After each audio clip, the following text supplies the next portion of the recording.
Estoy platicando con el ministro presidente de la Suprema Corte de Justicia de la Nación, Arturo Saldívar.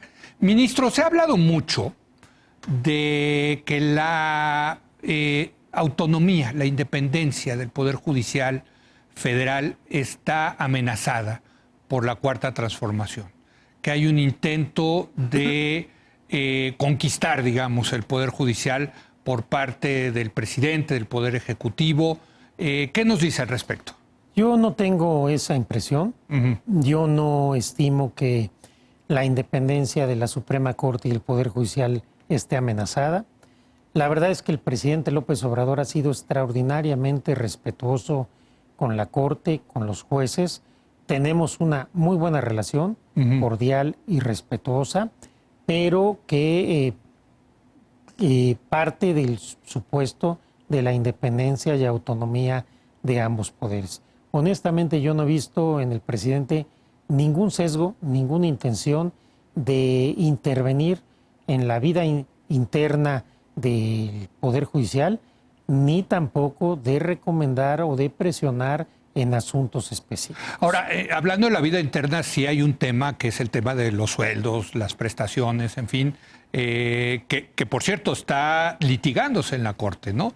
Y unos dirían, pues se está metiendo en la autonomía del Poder Judicial. ¿Por qué los ministros de la Corte tienen que ganar igual o menos que el presidente? No, él ha sido muy respetuoso. Nosotros, los ministros de la Corte, como una decisión personal, redujimos 25% nuestras percepciones.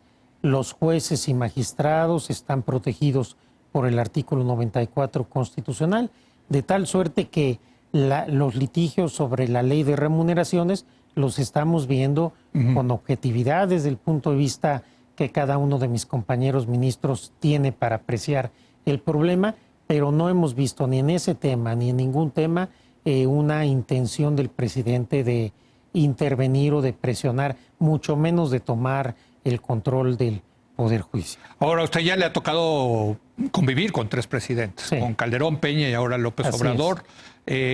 ¿Cómo compara López Obrador con los otros presidentes en términos de respeto o no a la autonomía? Hasta este momento ha sido el presidente más respetuoso con el que me ha tocado convivir. ¿Así de plano? Sí, lo puedo decir con toda honestidad.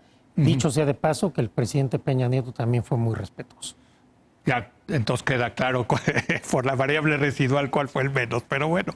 Quiero preguntarle, ha sido respetuoso el presidente, pero también el presidente ha tenido la magnífica oportunidad de enviar 2 nuevos ministros en muy pocos meses. Y se dice ahí que lo que quiere el presidente es lograr una mayoría de votos en la Corte. A ver, el que un presidente trate de impulsar ministros cercanos ideológicamente a él es perfectamente normal. En México y en todo el mundo. En México y en todos los países del mundo. Veamos lo que ha pasado en Estados Unidos. Correcto. Eso me parece completamente... es parte del juego político, digamos. Y es parte de la ingeniería constitucional. Claro. De los frenos y contrapesos constitucionales. Correcto. A nosotros nos toca juzgar y analizar lo que hacen los otros poderes, pero la integración de la Corte se da con la participación del Ejecutivo y del Senado. Entonces creo que no hay nada de anormal en ello. Pero en ese sentido, pues los 2 ministros son más afines, digamos, al proyecto del presidente. Pero no necesariamente porque sean ministros que puedan en un momento dado simpatizar con una visión, quiere decir que no van a ser independientes. Creo que tampoco hay que confundir el que un ministro sea postulado por determinado presidente y eso implique que el ministro no va a ser independiente. Bueno, pues ahí está el caso de Arturo Saldívar, ¿no? Que fue nominado por el presidente Calderón y luego pues no le gustaron las determinaciones. A los 5 meses, pues yo emito un dictamen que obviamente no fue... Entonces, vaya, usted se siente tranquilo como presidente de la Corte de que sí va a permanecer esta independencia, que para mí ha sido fundamental, en el proceso de democratización de México, el hecho de que el Poder Judicial ahora sí sea poder... Ministro, creo que es fundamental. Yo no tengo, en el régimen de pesos contra pesos. Por supuesto que es fundamental y es esencial. Yo no tengo ninguna duda, ningún temor de que pueda ser diferente. Tengo la certeza de que la independencia y la autonomía de la Corte y del Poder Judicial va a permanecer. Ahora, quiero preguntarle también sobre el tema de la corrupción, porque el presidente habla mucho de la corrupción y tiene razón en hablar de la corrupción, porque tenemos un gran problema de corrupción y ha sido también duro con la corrupción de los jueces, del Poder Judicial. El presidente tiene toda la razón en combatir la corrupción. Sí. Yo hablé hace algunos meses de que en el Poder Judicial sí teníamos un problema de corrupción. En el Poder Judicial Federal. Esto no cayó muy bien. Sí. No cayó muy bien ¿en dónde? Adentro del Poder Judicial. Uh-huh. Hoy que soy presidente de la Corte puedo confirmarlo. Sí, tenemos un problema que no es mayoritario ni es generalizado, pero existe y lo estamos combatiendo con inteligencia y con energía. ¿Cómo? De diferentes maneras. Primero, iniciando y agilizando los procedimientos disciplinarios. Sí. En segundo lugar, teniendo una visión general de los diferentes circuitos y sectores donde puede haber problema, donde hay que mover jueces o magistrados para desarticular grupos de poder, lo hemos hecho, donde hemos tenido que suspender jueces o magistrados, lo estamos haciendo. ¿Cuántos llevan suspendidos? Tenemos en este momento 3 destituciones y tenemos ya un número de jueces y de magistrados suspendidos para investigar.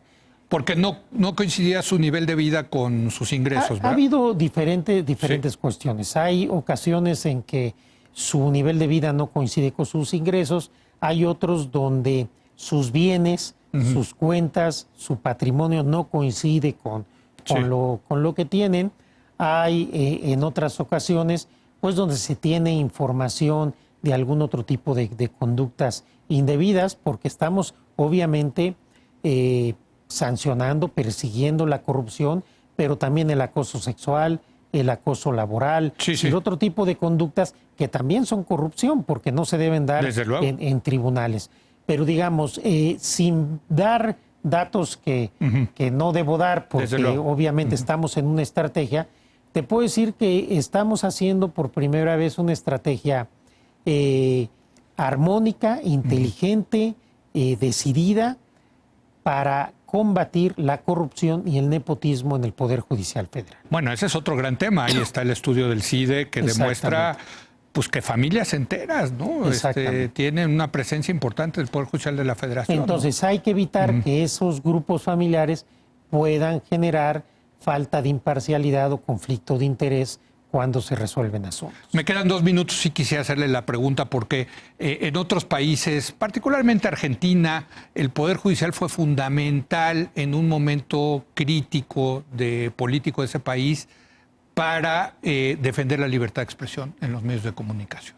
Yo sé que usted tiene esa convicción, pero le quería preguntar eso, porque muchos compañeros se sienten amenazados, que no ha sido el caso, por supuesto. Nosotros seguimos aquí teniendo la libertad de expresión que teníamos antes, pero sí nos gustaría escuchar ese mensaje de la Corte diciendo que ustedes también están comprometidos con eso. La libertad de expresión es esencial para la vida democrática del país. Y de conformidad con todos los precedentes que hemos votado en la Corte de unos años para acá, así es. No me cabe duda que la Corte sabrá estar del lado de la libertad de expresión como lo ha hecho siempre. Yo tampoco ahí veo ningún problema, ningún titubeo. Los criterios, las jurisprudencias, los precedentes de la Corte son totalmente claros en la defensa de la libertad de expresión. Así ha sido, y aquí estuvo la ministra Sánchez Cordero ya en su calidad de casi secretaria de Gobernación, y ella dijo algo muy interesante, dijo, no puede haber democracia, si ustedes no nos siguen criticando nosotros cuando seamos gobierno, no puede haber democracia, ¿no? O sea, es una convicción muy personal de la secretaria de Gobernación. Sin duda, además, de acuerdo a los precedentes de la Corte, los servidores públicos tenemos la obligación de resistir una crítica social mucho más intensa. Eso es lo que ustedes sentenciaron, ¿no? Así es. Así es, y creo que así debe ser. Eso es lo que exige una democracia robusta. Una última pregunta, ministro. ¿Cuál es el gran reto de la Suprema Corte de Justicia según su presidente?